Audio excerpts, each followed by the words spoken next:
The following files have been classified top secret by order of the administrator. General Notice 001 Alpha. In order to prevent knowledge of SCP-001 from being leaked, several no-false SCP-001 files have been created alongside the true files. All files concerning the nature of SCP-001, including the decoys, are protected by a memetic kill agent designed to immediately cause cardiac arrest in any non-authorized personnel attempting to access the file. Revealing the true natures of SCP-001 to the general public is cause for execution, except as required under unknown administrator. Item SCP-002. Object Class Euclid. Special Containment Procedures. SCP-002 is to remain connected to a suitable power supply at all times to keep it in what appears to be a recharging mode. In case of electrical outage, the emergency barrier between the object and the facility is to be closed and the immediate area evacuated. Once facility power is re-established, alternating bursts of X-ray and ultraviolet light must strobe the area until SCP-002 is re-affixed to the power supply and returned to recharging mode. Containment area is to be kept at negative air pressure at all times. Teams including a minimum of 2 members are required within 20 meters of SCP-002 or its containment area. Personnel should maintain physical contact with one another at all times to confirm there is another person present, as perception may be dulled, skewed, or influenced by proximity to the object. No personnel below Level 3 are permitted within SCP-002. This requirement may be waived via written authorization from 2 off-site Level 4 administrators. Command staff issued such a waiver must be escorted by at least 5 Level 3 security personnel for the duration of their contact and must temporarily surrender their rank and security clearance.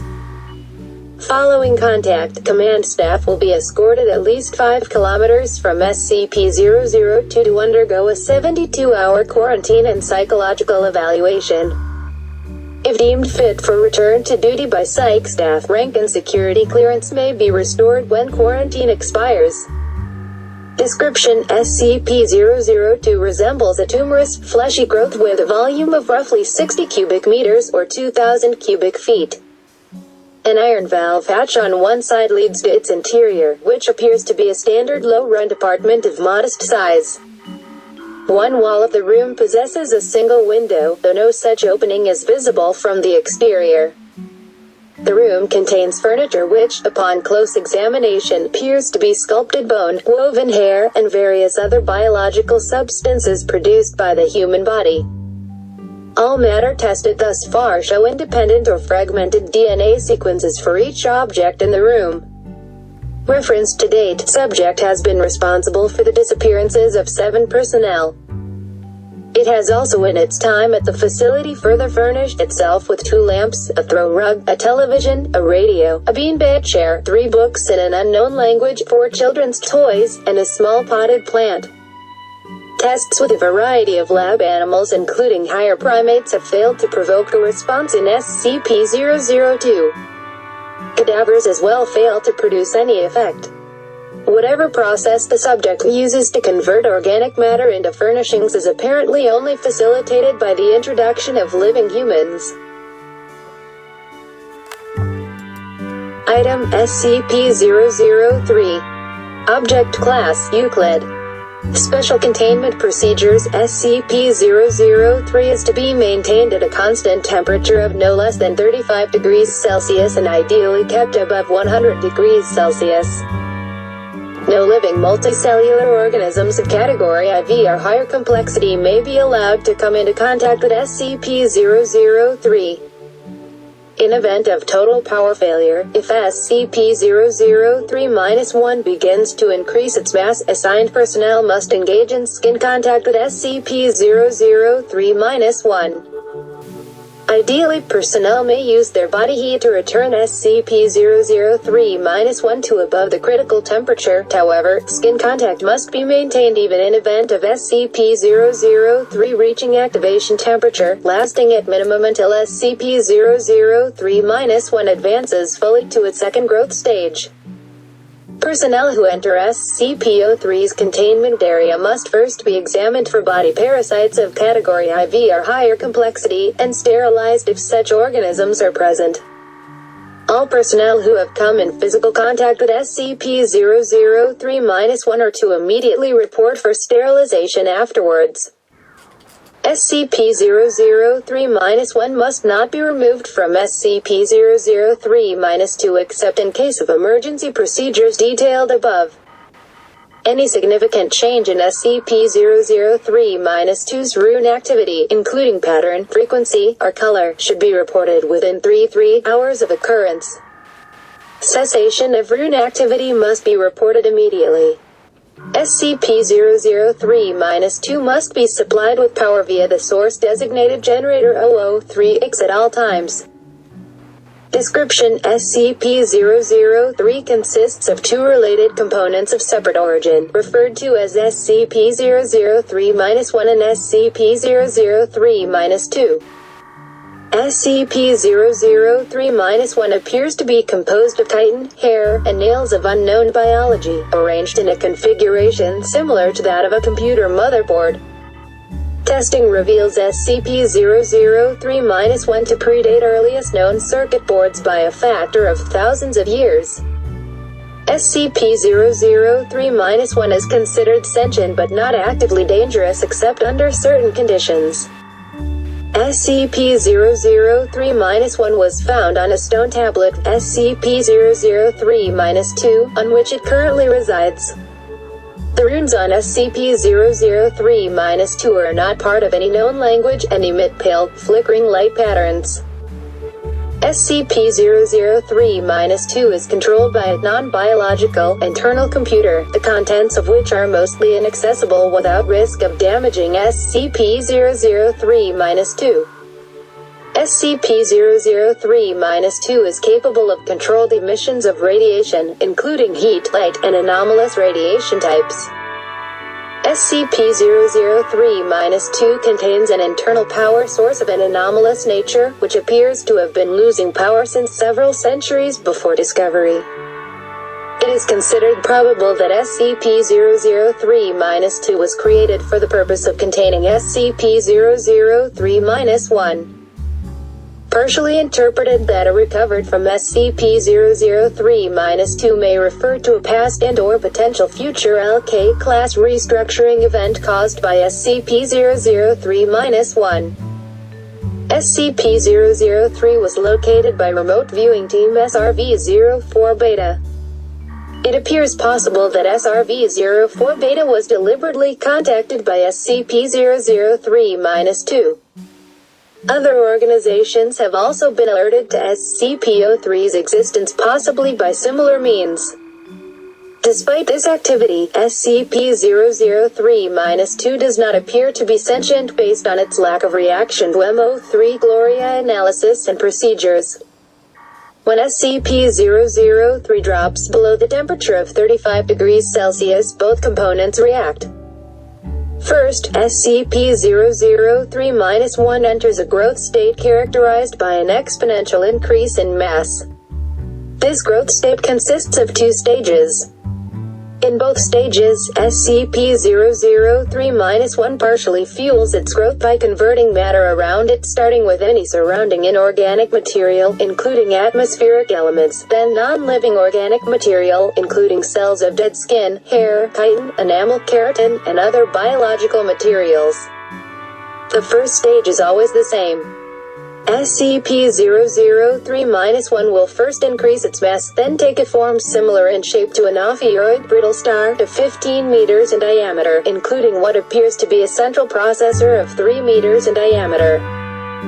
It will form sensory organs that appear to scan its surrounding environment, and will partially convert the area around it to an unidentified anomalous substance. SCP-003-2 seems immune from conversion.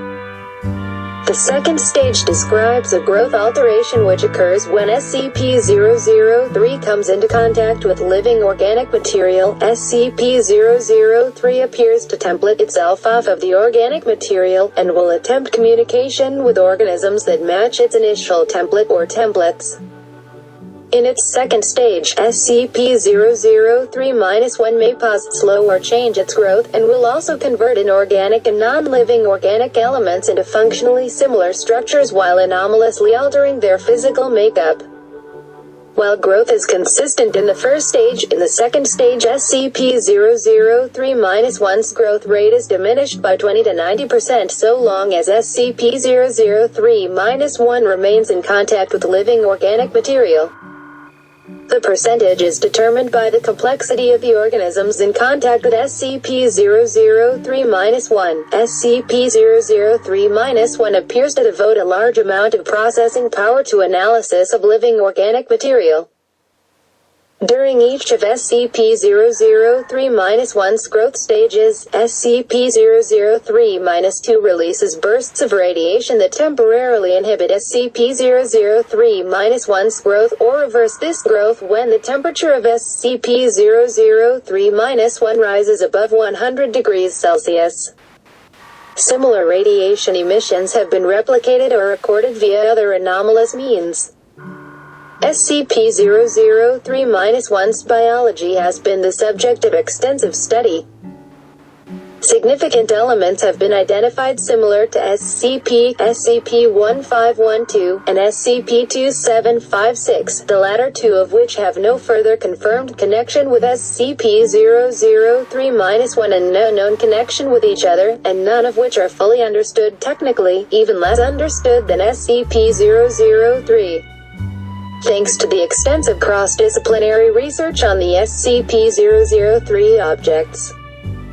To date, no convincing analysis has been put forward which satisfactorily explains SCP-003-1's connection to these SCP objects or others, nor its connection to modern technology beyond appearance and potential mimicry via unknown mechanism. Item SCP-004. Object Class Euclid. Special Containment Procedures when handling items SCP-004-2 through SCP-004-13. Proper procedure is vital. The items are not permitted to be moved off-site unless accompanied by 2 Level 4 security personnel. Under no circumstances should any other component of SCP-004 be taken through SCP-004-1. The effects of doing so are as yet unknown, and the current cost of experimentation makes further research impractical. Should any of the objects contained within SCP-004-1 breached containment or the facility be breached, the keys must be brought inside and the door closed prior to activation of Site-62's on-site warhead. Unauthorized removal of keys from the testing area is grounds for immediate termination. Level 1 clearance is required for basic access to SCP-004-1. Level 4 clearance is required for use of SCP-004-2 to 13. Description: SCP-004 consists of an old wooden barn door, SCP-004-1, and a set of 12 rusted steel keys, SCP-004-2 through SCP-004-13. The door itself is the entrance to an abandoned factory and data expunged. Item SCP-005. Object Class Safe. Description: in appearance, SCP-005 resembles an ornate key, displaying the characteristics of a typical mass-produced key used in the 1920s. The key was discovered when a civilian used it to infiltrate a high-security facility. SCP-005 seems to have the unique ability to open any and all forms of lock, be they mechanical or digital, with relative ease. The origin of this ability has yet to be determined. Special Containment Procedures: SCP-005 poses no immediate risk in any direct sense. Even so, its unique functions require special measures be taken to restrict access and manipulation of the object. Approval of at least one Level 4 personnel is required for the removal of the object from its containment area. Additional notes: SCP-005 may be used as a replacement for lost security passes, but only under the supervision of at least one Level 4 personnel. SCP-005 may not be used for vending machine repairs, opening lockers, or for any personnel's spare home key. Removal of the object from the compound will result in immediate termination. Appendix A. While SCP-005 has been shown to be effective in removing almost any form of locking device, further experiments have shown that efforts to disguise the purpose or identity of a lock have proven at least somewhat successful in defeating SCP-005's ability. In approximately 50% of cases where a volunteer was not able to identify a locking device as such, SCP-005 was not successful in deactivating the device. Due to these results, SCP-005 has been tentatively classified as sentient, and further tests are being run to determine its cognitive abilities. However, there are no results that show any traits that prevent it from being able to identify any particular locking device, only that the aforementioned device has been heavily concealed and disguised.